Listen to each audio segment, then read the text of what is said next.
Most people think you need at least $50,000 to get started in real estate. That number isn't arbitrary.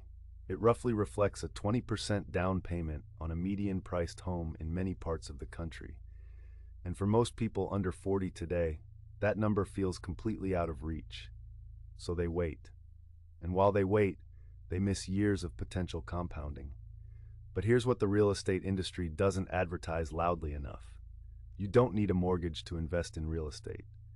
The most common mistake people make is treating real estate investing as a single thing.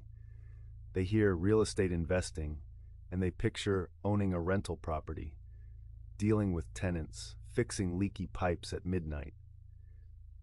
That is one version of real estate investing. But it's not the only one, and for most people with under $10,000, it's probably not the right starting point. So what actually works at this capital level? Let's go through it honestly.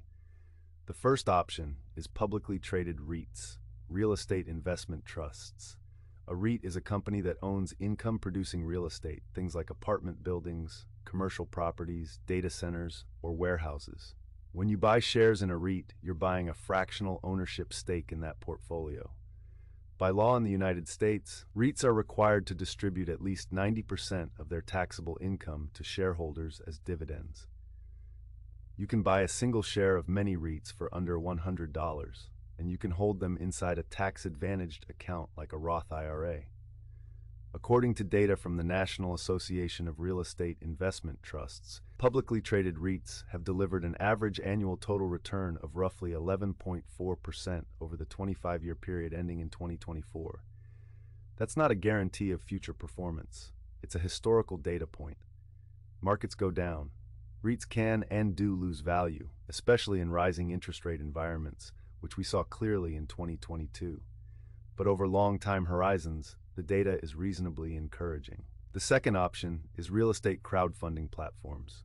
Platforms like Fundrise allow non-accredited investors, meaning regular people, not just the wealthy, to pool money into private real estate portfolios with minimums as low as $10. These are not publicly traded, so they're less liquid than a REIT ETF. You can't sell your position the same day you want out.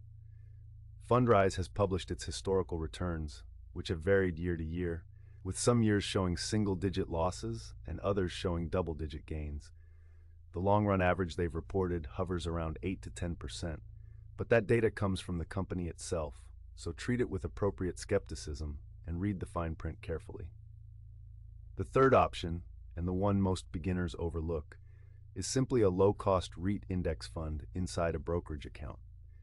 Vanguard's real estate ETF, ticker VNQ, gives you diversified exposure to over 150 U.S. real estate companies with an expense ratio of 0.13%. You're not picking individual properties or individual REITs. You're buying the whole sector at very low cost. That diversification matters enormously when a single sector or company hits trouble. Now, realistic expectations. None of these options will make you rich quickly, and none of them replace the need for a genuine financial plan. Real estate, like equities, rewards patience and consistency. If you invest $5,000 today in a REIT index fund and contribute modestly over 10 or 20 years, the compounding effect becomes meaningful. If you're hoping to flip that $5,000 into $50,000 in 2 years through a crowdfunding deal you found on social media, the historical data does not support that outcome. The first step you can take this week is straightforward.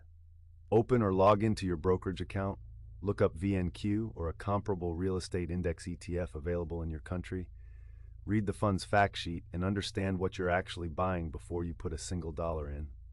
Knowledge first, capital second. That order has never steered anyone wrong.